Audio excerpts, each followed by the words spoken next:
सोच कर बताऊंगा। सोच के बताऊंगा, हम सारी चीजें समझा देते हैं, सब कुछ हम क्लियर कर देते हैं। तो सेकंड जो ऑब्जेक्शन आता है हमारे पास, वो आता है कि सोच के बताऊंगा। क्या आता है? सोच के बताऊंगा। और सबसे ज्यादा आने वाला क्वेश्चन यही है, सब एक ही बात कहते हैं कि ठीक है सर, बहुत अच्छा आपका सब कुछ, आपकी बहुत अच्छी चीजें लगी, बहुत बढ़िया आपने बताया, लेकिन सर मैं थोड़ा सा सोच के बताता हूँ। और हम जैसे ही ये सामने वाला बोलता है और हम सोचते हैं कि यार ये तो अभी टाइम लेगा, चले हम तो चलते हैं। देखिए उसने यहाँ पे भी एक हिडन मीनिंग छुपी हुई है। वो ये कह रहा है ना कि सोच के बताऊंगा। सोच के बताने का मतलब है कि वो आपसे ये चाहता है कि आप उसको डिसीजन लेने में मदद करो। जब वो आपसे ये पूछ रहा है ना कि सोच कर बताऊंगा, ये कह रहा है आपसे कि सोच कर बताऊंगा सर, इस बिजनेस में मैं काम करूंगा कि नहीं करूंगा, इसके बारे में मैं सोच के आपको बताऊंगा। तो मैं आपको एक चीज बताना चाहूंगा, यहाँ पे एक हिडन मीनिंग होती है। वो क्या होती है? सोच के बताने का मतलब है कि वो डिसीजन लेना चाहता है। वो आपके साथ काम करे या ना करे, किस तरह से करे, वो सोचना चाहता है। अब यहाँ पे हमको उसको किस तरह से जवाब देना है जब ये क्वेश्चन आता है? हम यहाँ पे गलती क्या करते हैं? हम यहाँ पे गलती सिर्फ ये कर जाते हैं कि हम कुछ उसको आंसर तो देते नहीं और कहते हैं चल ठीक है तू सोच लेना फिर बता देना। यहाँ पे दोस्तों बहुत सिंपल तरीके से हमको आंसर देना है। सबसे ज्यादा ये सवाल आता है जब सामने वाला बोले कि सोच के बताऊंगा, तो हमको कहना है बिल्कुल सर, बिल्कुल सर आपने सही बोला है, बिल्कुल सर आपने सही बोला है। और आपकी आप सोच के बताओगे तो आपकी सोच जो आपने मतलब कहा है कि सर मैं सोच के बताऊंगा, तो सर मुझे बहुत ज्यादा खुशी हुई इस बात को जानकर कि आप उस कैटेगरी में आगे, उस दुनिया की उस कैटेगरी में आगे जो 8 से 10% लोग होते हैं जो कोई भी काम करते हैं तो सोच समझ कर करते हैं। आप उस कैटेगरी में आ चुके हैं जो इस दुनिया में सबसे ज्यादा सक्सेसफुल बंदे हैं और इस दुनिया पे राज कर रहे हैं 8 से 10% लोग। आप उस कैटेगरी में आ गए जो कोई भी काम बिना सोचे समझे नहीं करते हैं और जो आज टॉप पे हैं। बहुत-बहुत मेरे को बहुत अच्छा लगा आपसे मिलके और आपने कहा कि सोच के बताऊंगा सर, बहुत अच्छा है क्योंकि आप 8 से 10% की कैटेगरी में आ गए हैं जहां पे आज जो बंदे टॉप पे हैं और वो हर काम को सोच के करते हैं। आप हर किसी को सही साबित करें। आप यहाँ पे क्या काम करना है? आपको हर किसी को सही साबित करना है, शायद मैं आपकी सोचने में मदद कर पाऊँ। अब यहाँ पे हमको क्या बोलना है कि सर आपने बिल्कुल बहुत अच्छी बात कही है, बहुत सही बोले हैं आप कि सोच कर बताऊँगा और मुझे खुशी हुई इस बात को जानकर कि आप उस कैटेगरी में आ गए जो दुनिया के 8 से 10% लोग सोच के काम करते हैं और वो ही आज टॉप पे हैं। और इस काम में, सोचने के काम में मैं शायद आपकी मदद कर सकता हूँ क्योंकि कुछ प्रैक्टिकल बात है सर, अगर हम हमारे बच्चे का फ्यूचर डिसाइड करते हैं, अगर फ्यूचर की हम हमारे बच्चे की सलाह लेते हैं कि इस बच्चे को क्या करना चाहिए, किस तरह से आगे बढ़ाना चाहिए, तो हम किसी से टीचर से डिसीजन लेते हैं, टीचर से डिस्कशन करते हैं उस बारे में। अगर हम हमारे बच्चे के फ्यूचर के लिए अगर किसी से डिस्कस करते हैं, तो हम हमारे बेस्ट टीचर से डिस्कस करते हैं कि बताइए टीचर जी इसको कहाँ पे बढ़ाना है। हम किसी किसान से सलाह नहीं लेते, हम किसी और किसी से सलाह नहीं लेते। क्यों नहीं लेते? उसका एक सबसे बड़ा कारण है क्योंकि हम सलाह उससे लेते हैं जो उस चीज में निपुण हो। जैसे सपोज करो खेती की चर्चा लेनी हो, तो हम कभी भी टीचर से सलाह नहीं लेंगे, हम हमेशा किसान से सलाह लेंगे। हर प्रोफेशनल की जिस प्रोफेशनल की आप काम करना चाहते हो, जिस प्रोफेशनल में आगे बढ़ना चाहते हो, तो उसी प्रोफेशन वाले व्यक्ति से हमको सलाह लेनी होगी और वही व्यक्ति हमको उसमें मदद कर सकता है डिसीजन लेने में। अगर आपको इलाज करवाना हो, अगर आपको इलाज करवाना हो और आपके हाथ में टाँके लगने हो, मेरे हाथ में टाँके लगने हैं, तो मैं किससे इलाज कराऊँगा? टाँके तो इस दुनिया में मोची भी लगाता है, टेलर भी लगाता है, डॉक्टर भी लगाता है। तो मेरे को अगर टाँके लगवाने होंगे, तो मेरे को डॉक्टर से सलाह लेनी होगी, ना कि वकील से। अगर मेरे को वकील बनना होगा, तो वकील से सलाह लेनी होगी। और आप इस बिज़नेस में मैं सही कह रहा हूँ ना सर? अगर आपको जिस प्रोफ़ेशन की सलाह लेनी है, तो उसी प्रोफ़ेशन वाले बंदे से मिलना होता है। डॉक्टर की अगर टाइप में सलाह चाहिए, तो हमको डॉक्टर से मिलना पड़ेगा और वकील लाइन की सलाह चाहिए, तो हमको वकील से मिलना पड़ेगा, ना कि डॉक्टर से। तो सर सही बात है ना ये? तो अब आप मुझे बताइए कि आप इस बिज़नेस के लिए जो सोचना चाहते हैं, जो करना चाहते हैं, उसमें आपकी मदद मैं कर सकता हूँ। तो सर आप बताइए कि आप किस बारे में सोचेंगे?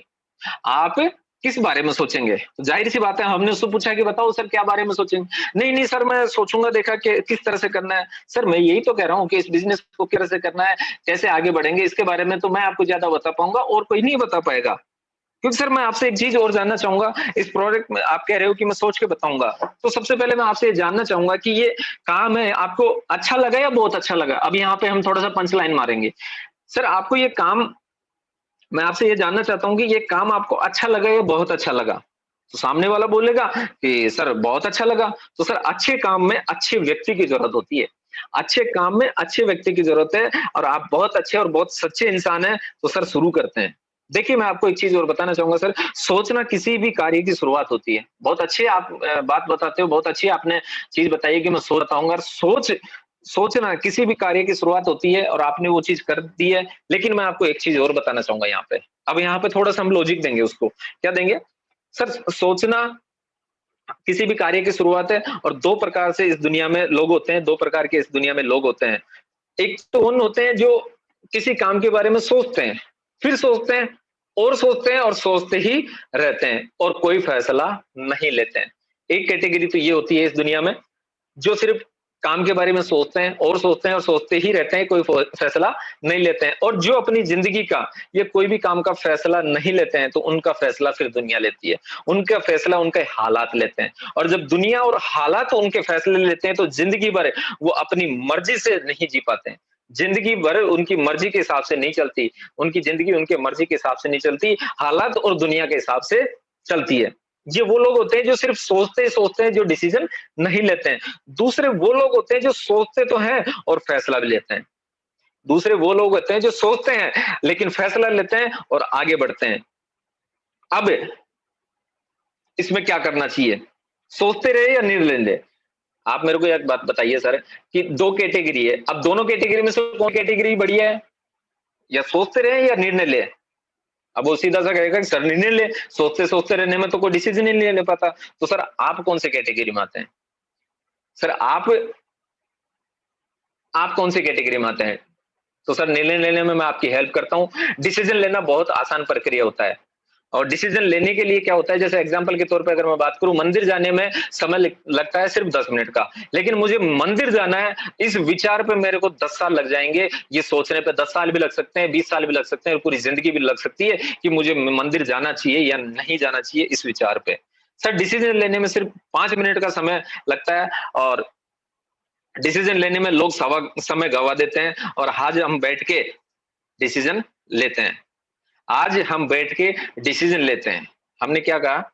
डिसीज़न लेने में सिर्फ़ 5 मिनट का समय लगता है और डिसीज़न लेने में थोड़ा हम सपोर्ट करते हैं और लोग समय भी गँवा देते हैं। लोग डिसीज़न नहीं लेते। आज आप और हम बैठ के इस पे डिस्कस करते हैं और डिसीज़न लेते हैं। देखिए 2 फैक्टर होते हैं। अगर अब आप यहाँ पे सोच लिया आज आपने डिसीज़न ले लिया और डिसीज़न फाइनल कर दिया इस प्रोजेक्ट में काम करता है तो मैं आपको एक चीज़ और बता देता हूँ 2 फैक्टर होते हैं। अगर ये काम मैं करता हूँ तो मुझे ज़्यादा से ज़्यादा कितना नुकसान होगा? अगर मैं इस काम को करता हूँ तो मेरे को ज़्यादा से ज़्यादा कितना नुकसान होगा? सबसे पहली तो बात ये। अगर ये डिसीज़न गलत निकलता है, अगर मैं इस काम को करता हूँ और मुझे ज़्यादा से ज़्यादा कितना नुकसान होगा? अगर ये डिसीज़न मेरा गलत निकलता है तो मेरा क्या होगा? कितना नुकसान होगा? कुछ ज़्यादा नहीं होगा। क्योंकि जो मैंने किया है इस प्रोजेक्ट को स्टार्ट करने के लिए वो तो मैंने घर की ज़रूरत के प्रोडक्ट ले लिए। लगा तो कुछ नहीं था, तो नुकसान तो कुछ है नहीं। अगर ये डिसीज़न आपका सही साबित निकला अगर ये डिसीज़न आपका सही साबित निकला, तो 2 से 3 साल बाद में आपको कितना बेनिफिट हो सकता है, आप कितना आगे जा सकते हो। और इतना फ़ायदा लेने के लिए दोनों चीज़ें, इतना फ़ायदा लेने के लिए इतना सा नहीं कर सकते सर। ज़िंदगी बदलने के लिए, कामयाब होने के लिए, आगे बढ़ने के लिए, ज़िंदगी बदलने के लिए, कामयाब होने के लिए, आगे बढ़ने के लिए अगर हम 0% लॉस पे एक 0% लॉस का डिसीजन नहीं ले सकते, तो सर आगे क्या कर सकते हैं? क्योंकि समझदार इंसान हमेशा डिसीजन क्या लेता है? अगर हमको 0% पे कोई नुकसान नहीं है, अगर हमारी लाइफ बदलती है, तो सर मैं आपसे ये पूछना चाहूँगा कि समझदार इंसान क्या करेगा? 0 लॉस पे काम करना चाहिए या नहीं? तो सामने वाला जवाब क्या देगा? सर 0 लॉस पे तो काम करना चाहिए, कोई नुकसान नहीं है। तो सर बस मैं भी आपसे यही चाहता हूँ, आज और अभी डिसीजन लें और इस प्रोजेक्ट के साथ में काम करें। आज और अभी डिसीजन लें और इस प्रोजेक्ट पे आज और अभी से काम करें। जो भी आपको मदद चाहिए, वो मैं आपको सोचने में मदद करूँगा। जो भी आपको चीज़ चाहिए, वो यहाँ से